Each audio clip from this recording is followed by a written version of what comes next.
Starting today, this place has become our home. We're kicking the old folks out. And of course, you too. I was woken up by a noisy commotion. When I rushed downstairs, I saw a bunch of rough-looking men carrying things into the house. I rushed towards the men and asked what was going on. The men retorted, "We're hired by your brother." I sank to my knees in shock. In contrast, my parents were calmly preparing to leave the house. Furthermore, for some reason, they had smiles on their faces. Why are they smiling at a time like this? As I showed a bewildered expression, my father spoke up. Well then, should we crush them? What? My name is Chloe, 24 years old. I had dreamt of becoming a nurse since I was small. I entered a university to pursue nursing. However, during my 4th year of university while searching for a job, I changed my path. My mother had become physically disabled due to a traffic accident, and that led me to work at my father's company.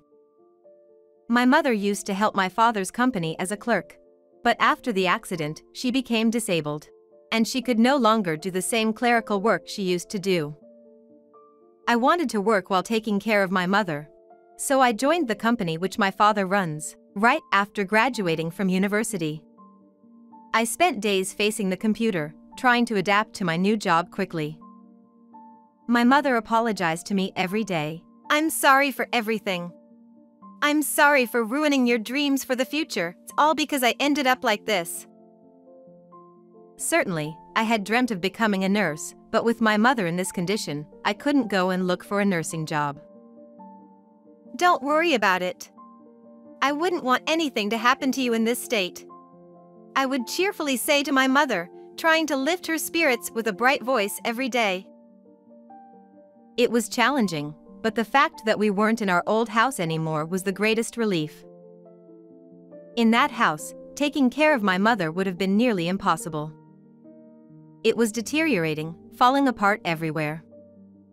By the way, the place we're currently living in is a house that my father built anew. Speaking of my father, he used to be a stage actor in a theater company before I was born. He apparently worked diligently every day with dreams of making it big someday. However, when I was young, my father quit the theater company for some reason, started a small company along with his theater friends, and focused on that instead. Not long after that, his company started to thrive, and he went from living in a house where the roof was about to fall in to building a large mansion.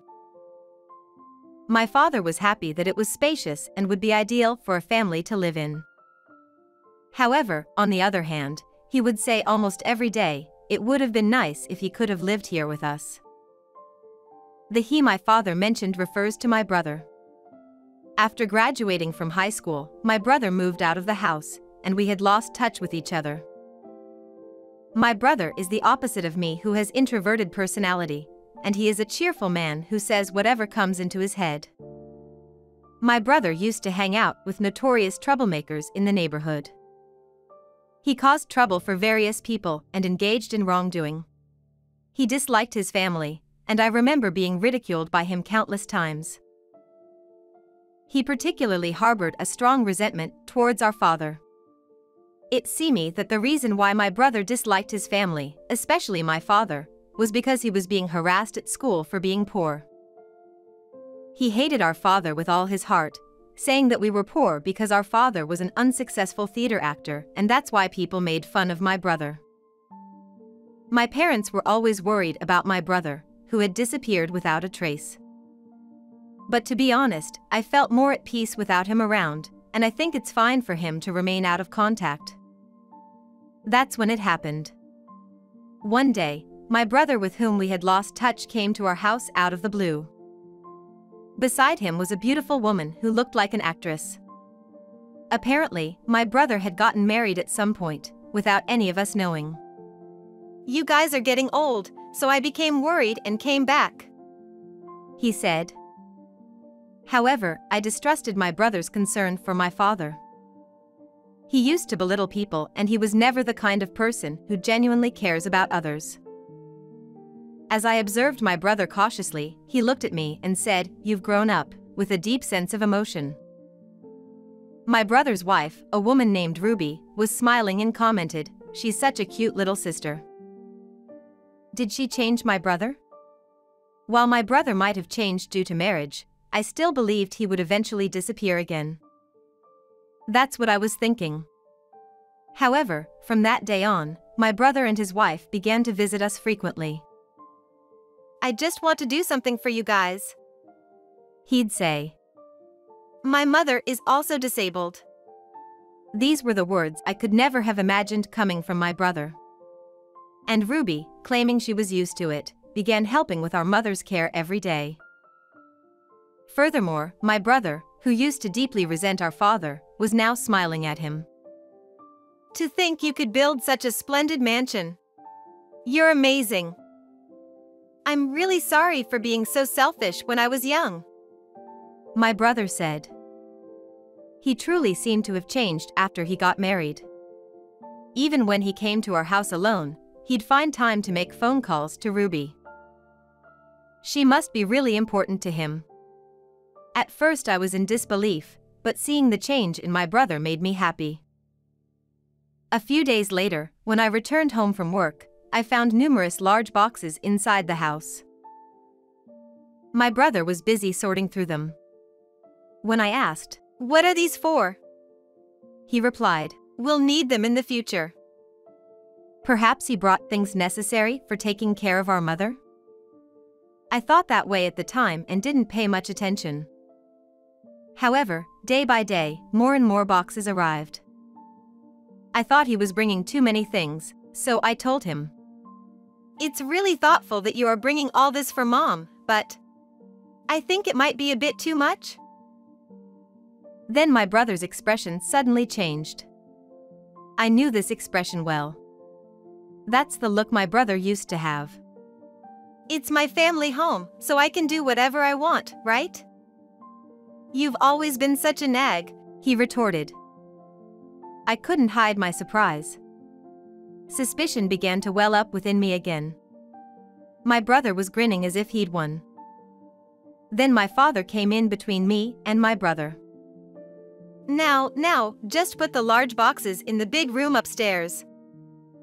I couldn't quite agree with our father's decision to side with my brother. With our father's permission, my brother continued to bring even more things into the house. Moreover, they started bringing not only my brother's belongings, but also Ruby's belongings into the house. "Sorry for all the stuff," she apologized. But gradually, even the big room upstairs became full with their boxes, and they started putting their stuff in my room without permission. A few days later, I was woken up by a noisy commotion. When I rushed downstairs, I saw a bunch of rough-looking men carrying things into the house. I rushed towards the men and asked what was going on. The men retorted, "We're hired by your brother." While I couldn't understand the situation, I looked around. I noticed my brother giving orders to the men. As I approached him, he laughed derisively, as if mocking me. "Starting today, this place has become our home. We're kicking the old folks out. And of course, you too." Just as I suspected, my brother hadn't changed at all. It seemed he had come back to our family home with the intention of taking it over from the beginning. I'm such a fool for easily believing. Even if I were to tell him to stop right now, he wouldn't listen. "Having old farts and an ugly girl like you in such a spacious mansion would be a waste, so we'll live here for you. Be grateful, will you?" I couldn't stand it when Ruby said this while smiling. Everything she did, even her assistance in taking care of our mother, was for this. When I realized I had been completely deceived, all I could do was to stand there in frustration. I thought my parents would surely be devastated by my brother's betrayal. But my father said something unbelievable. "I understand. We'll leave this house." What? Dad, you can't possibly mean that. If we don't say anything, we'll be driven out of our own home. My brother spat at me to get the hell out of there, despite my confusion, and he and Ruby were laughing hysterically together. Then, as if my brother had remembered something, he pulled out a piece of paper. I would feel bad if you guys become homeless. A little bit of mercy for you.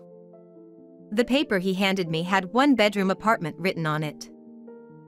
He must have been planning to kick us out much earlier than I imagined. Shocked, I collapsed to my knees. Meanwhile, my parents were calmly preparing to leave the house. Following their lead, I got into the car, and my father started driving us to the apartment. However, my father drove past in front of the apartment that my brother had prepared for us. We've passed the apartment. When I said to my father anxiously, my mother started laughing uncontrollably, and my father followed suit with laughter. Why are they laughing at a time like this? As I wore a puzzled expression, my father started talking. They are really clueless. They have no idea about our plans. Well, should we crush them? What? My mother seems to know what's going on and she's laughing. Amidst this, my father stopped the car in front of the grandest mansion I'd ever seen. This is our new home. We've made it barrier-free so Mom won't trip, and the inside is designed to make it easy for her to move around on her own, my father explained. What's going on? I can't follow the conversation at all. It turns out that even before my brother came back home, my father had been building this new house for us. He had been aware of my brother's plans from the beginning as well. I overheard their conversations. They were saying they'd make the house theirs and were being presumptuous, my mother explained. When my brother came home alone, he was often talking with Ruby on the phone, but it wasn't because she was important to him. They were actually coordinating their plans over the phone. Apparently, my mother had accidentally overheard their conversations. It seemed my parents had been waiting for an opportunity to strike back. So, that's what was going on. The pieces were finally falling into place. However, the question still lingered. This wouldn't change the fact that my brother and his wife take over our family home and live comfortably without any consequences, would it? A few days later, as we were enjoying the comforts of our new home, I received a large number of incoming calls from my brother on my phone. Nervously, I answered his call, and I heard a confused voice over the phone. In the background, I could hear Ruby's screams and chaotic noises. Amidst all that, my brother started yelling angrily. What the hell is this? Explain it to me. Apparently, several rough-looking men had barged into the house, and they started taking things out of the house without permission. When I couldn't understand the situation and looked at my father, he wore a triumphant smile and told me to pass the phone to him. Oh yeah, the house has already been sold. So, we have to move the stuff out of the house. We won't charge you for the movers. Just a little bit of mercy for you. What? Sold? I haven't heard anything about that. Are you kidding me? I heard someone else's voice behind my brother's yelling over the phone. We'll start the moving process for your belongings, he said in a cheerful voice. It was likely one of the rough-looking men that my brother had mentioned. For some reason, I recognized that voice. Where did I hear this voice? I wondered, but now is not the time. We've already sold the house we used to live in. What are you going to do about that? Where are we supposed to live now? My brother's yelling left me utterly dumbfounded. What a self-centered person he is. This was truly a case of reaping what you sow. You two are truly lousy parents. Do you even know what I went through when I was a kid? Other kids used to make fun of me every single day. It's because we were poor. It's because you were a fucking lame theater troupe member who dreamed of something that would never come true, Dad. Try acting like parents for once. You should give me a house or two. Don't be ridiculous. I was about to retort, but before I could, my mother grabbed the phone. Stop talking without knowing your father's feelings. Your father quit the theater troupe, gave up on his dreams. It was all for your sake. I had never seen my mother so angry. And I never knew the true reason why my father had quit the theater troupe either. It seemed that my father quit the troupe for my brother's sake. My father seemed to have realized my brother's struggles with bullying at school long before my mother and I did. When I look back at my father, who had been worried about my brother's well-being all the time, he probably sensed it from the subtle changes in my brother's expressions.